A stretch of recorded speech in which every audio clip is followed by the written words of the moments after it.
창세기 제1장.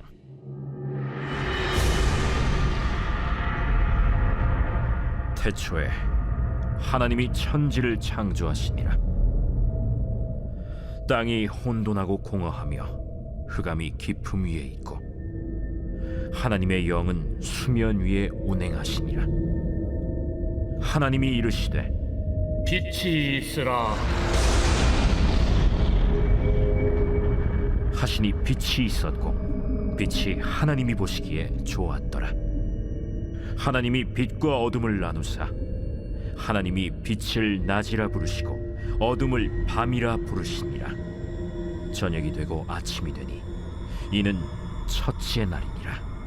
하나님이 이르시되 물 가운데 궁창이 있어 물과 물로 나뉘라. 하나님이 궁창을 만드사 궁창 아래의 물과 궁창 위의 물로 나뉘게 하시니 그대로 되니라. 하나님이 궁창을 하늘이라 부르시니라. 저녁이 되고 아침이 되니 이는 둘째 날이니라. 하나님이 이르시되 천하의 물이 한 곳으로 모이고 묻이 드러나라. 하시니 그대로 되니라. 하나님이 묻을 땅이라 부르시고 모인 물을 바다라 부르시니 하나님이 보시기에 좋았더라. 하나님이 이르시되 땅은 풀과 씨 맺는 채소와 각기 종류대로 씨 가진 열매 맺는 나무를 내라. 하시니 그대로 되어 땅이 풀과 각기 종류대로 씨 맺는 채소와 각기 종류대로 씨 가진 열매 맺는 나무를 내니 하나님이 보시기에 좋았더라. 저녁이 되고 아침이 되니 이는 셋째 날이니라. 하나님이 이르시되 하늘의 궁창에 광명체들이 있어 낮과 밤을 나뉘게 하고 그것들로 징조와 계절과 날과 해를 이루게 하라. 또 광명체들이 하늘의 궁창에 있어 땅을 비추라. 하시니 그대로 되니라.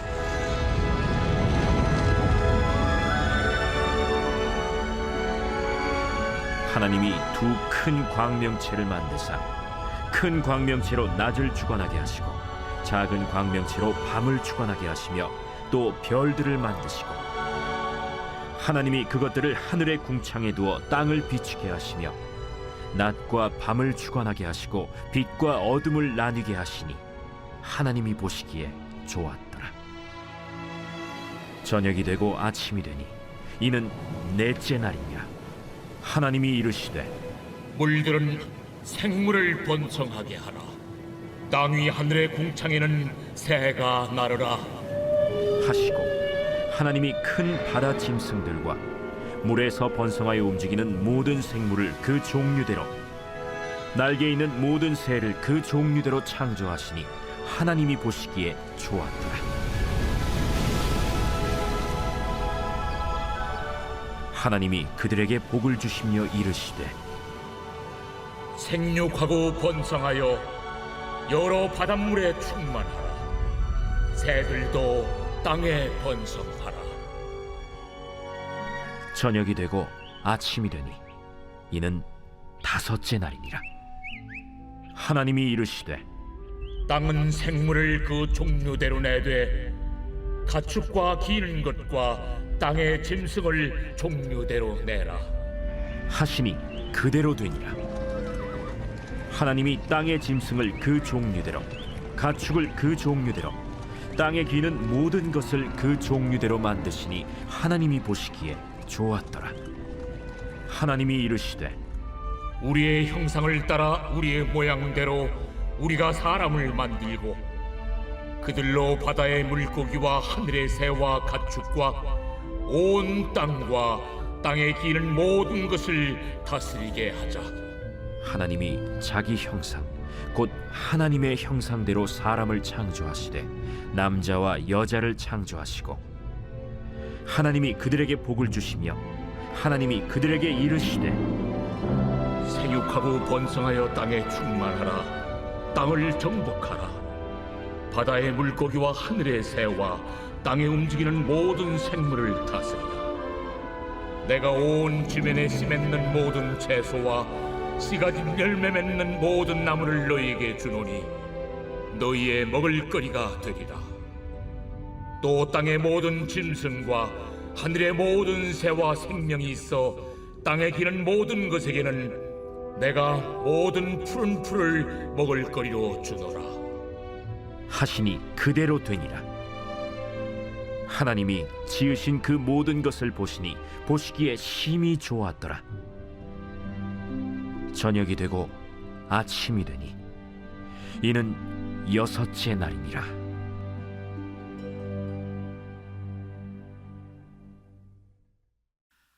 존재하는 것은 아름답다는 말이 있습니다. 인위적인 것들은 예외가 있겠지만 이 세상에 존재하는 것들 속에는 생명이 깃들어 있습니다. 존재는 살아있음을 말하고 생명 있음으로 존재한다면 살아있는 것들은 저마다의 존재 방식이 있을 것입니다. 그 존재 방식은 존재의 속성에 의지해야 하므로 우리는 이제 왜 존재하는 것들이 아름다운지 그 이유에 근접할 수 있게 됩니다. 성경은 존재하는 것들의 생명을 있게 하는 존재의 속성이 바로 하나님의 말씀인 것을 알려주고 있습니다. 하나님이 천지 만물을 창조하신 이야기가 창세기 1장에 나오는데 빛, 궁창, 땅, 풀, 채소, 나무, 해, 달, 별, 새, 바다 생물, 가축, 짐승, 사람을 순서대로 하나님이 창조하셨습니다. 그런데 독특하게 모든 창조물은 사람을 제외하고는 하나님의 말씀으로 만드셨습니다. 말은 호흡과 관련되어 있습니다. 호흡에서도 들숨이 아닌 날숨을 내쉴 때 소리가 나게 됩니다. 다시 말하면 모든 창조물에는 하나님의 호흡이 담겨져 있다는 말입니다. 말씀으로 창조하신 하나님께서 이 세상 모든 창조되어진 것들의 존재 방식을 하나님의 말씀에 두셔서 그 말씀대로 존재하게 하셨고 그 말씀에서 떠나게 되면 존재의 근원을 잃어버리는 것이기에 더 이상 아무것도 아닌 상태가 됨을 우리로 알게 하셨습니다. 하나님이 말씀하시니 결과는 그대로 되니라 였습니다. 하나님의 말씀의 능력이 모든 창조물에는 스며 있고 그 능력이 존재의 힘이 된다는 것을 알아야 합니다. 그래서 하나님의 말씀으로 창조된 이 세상 모든 것은 하나님이 보시기에 좋았던 것입니다. 그런데 말씀으로부터 벗어나기 시작하면서 그 좋았던 것들의 존재가 점점 좋지 않은 것들로 바뀌어지게 되었고 아름답지 못한 것들로 변질되어져 가게 되었습니다. 이것은 새 것이 시간이 지나면서 헛 것이 되는 것과는 다른 이치입니다. 존재케 하는 힘의 근원인 하나님의 말씀에서 벗어나게 되면서 본질이 훼손되는 질적인 변화가 일어났기 때문에 단순한 겉의 변화가 아니라 속부터의 이질적인 변화를 보게 되는 것입니다. 이 모든 것들은 바로 하나님의 형상으로 지음을 받은 인간의 죄로 인한 타락으로부터 영향을 받게 되었습니다. 사람은 특별히 지어졌습니다. 첫째로 하나님은 인간을 창조하실 때 성부, 성자, 성령 삼위일체 하나님의 은혼이 있었습니다. 26절 하나님이 이르시되 우리의 형상을 따라 우리의 모양대로 우리가 사람을 만들고 그들로 바다의 물고기와 하늘의 새와 가축과 온 땅과 땅에 기는 모든 것을 다스리게 하자 하시고, 둘째로 인간의 창조 샘플을 하나님에게 맞추었습니다. 우리의 형상을 따라 우리의 모양대로. 셋째로 인간의 창조 목적을 명백히 세워놓으셨습니다. 그들로 바다의 물고기와 하늘의 새와 가축과 온 땅과 땅에 기는 모든 것을 다스리게 하자. 넷째로 하나님이 인간을 창조하실 때 흙으로 먼저 지으시고 그 다음 생기를 코에 불어넣으셔서 사람이 생명이 되게 하셨습니다. 다른 어떤 피조물보다 하나님은 인간을 창조하실 때 많은 것들을 생각하셨던 것입니다. 먼저 삼위의 하나님이 의논하시면서 하나님의 형상과 모양을 기준으로 창조하시고자 하였습니다. 형상이라는 말은 그림자를 뜻하는 말입니다. 인간은 하나님의 그림자라고 할 수 있을 만큼 하나님의 모습을 반영한다고 할 수 있습니다. 모양이라는 말은 닮다라는 말에서 유래한 것으로 하나님은 인간만을 하나님과 꼭 닮은 피조물로 창조하셨다는 특별함이 있다는 것을 알 수 있습니다. 또한 하나님의 형상과 모양대로 창조하심은 인간을 창조하신 그 목적이 하나님이 만드신 모든 피조물을 다스리게 하고자 함에 있었기에 하나님이 창조하신 모든 것들이 하나님 보시기에 좋았던 것을 그대로 유지하고 보존해야 할 책임이 인간에게 있다는 것을 알게 합니다. 그러나 인간이 하나님의 말씀을 거역하고 선악과를 따먹음으로 인하여 창조의 질서가 깨지게 되었고 하나님이 보시기에 좋았던 모든 것들이 창조의 원형을 상실한 채 변질되어져 가게 되었던 것입니다. 하나님은 짐승들과 모든 생물들을 창조하시면서도 복을 주셨고 인간을 창조하시면서도 복을 주셨습니다. 그런데 짐승들과 생물들에게 주신 복은 생육, 번성, 충만이었지만 인간에게는 이것들에다 정복과 다스림까지를 더하여 복을 주셨습니다. 인간이 이 세상에서 더 많아지고 더 커지고 더 늘어나는 것만을 복으로 알고 산다면 단순히 다른 동물들과 생물들과 비교하여 다를 것이 없게 됩니다. 그 복은 이 세상을 인간 중심의 세상으로 만들어 다른 하나님의 창조물들을 소멸하고 착취하여 인간의 것들만 채우고 늘려가게 되므로 창조의 질서가 파괴되고 하나님 보시기에 좋았던 모든 것들이 좋지 못한 것들로 바뀌어지는 일이 일어나게 될 것입니다. 사실 이 복보다 더 중요한 것이 다스림과 정복함의 복에 있습니다.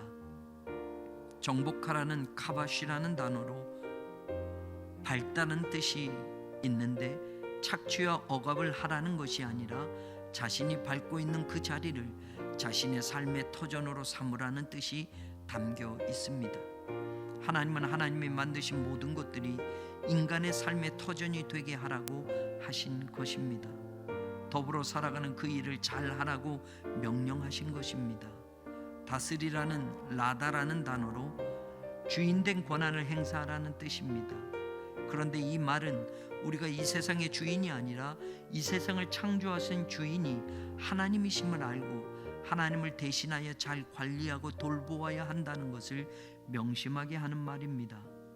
하나님이 인간을 당신의 형상으로 창조하시고 하나님이 하시는 그 일을 위임하셨기 때문에 인간은 이 세상을 다스리는 일에 있어서 언제나 겸손함으로 하나님의 마음과 하나님의 생각을 따라 그 일들을 해나가야 합니다.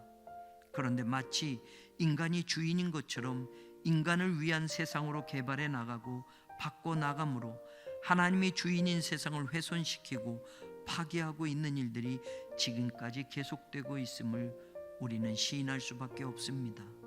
인간만을 위한 세상으로 인간만이 살아야 할 것처럼 모든 하나님의 피조물들을 쫓아내고 파괴하고 죽여가고 있음을 우리는 지금이라도 깨닫고 하나님이 복 주신 그 일을 다시 재조명하고 다시 재확인해야 할 것입니다. 하나님의 말씀으로 지어진 세상의 모든 피조물은 여전히 그 창조의 처음처럼 하나님의 호흡을 들이쉬고 내쉬며 살아가고 있습니다. 그러나 하나님의 숨, 생기를 들숨으로 받아 날숨으로 내쉬며 그 호흡을 이어가야 할 인간만은 하나님의 숨을 들이쉬고 내쉬는 방법을 잊어버린 채 하나님의 말씀 없이도 잘 살아갈 수 있다고 착각하고 있습니다. 인간의 머리로 만든 과학의 부산물들이 인간의 미래를 책임져주고 이 세상을 더 편리하고 더 좋게 만들어낼 것이라고 장담하고 있습니다. 이제는 인간이 이 세상의 주인 행세를 하며 모든 하나님의 창조물이 파국에 이르게 되는 그 낭떠러지를 향하여 브레이크 없는 정복이라는 자동차를 겁도 없이 몰아가고 있습니다.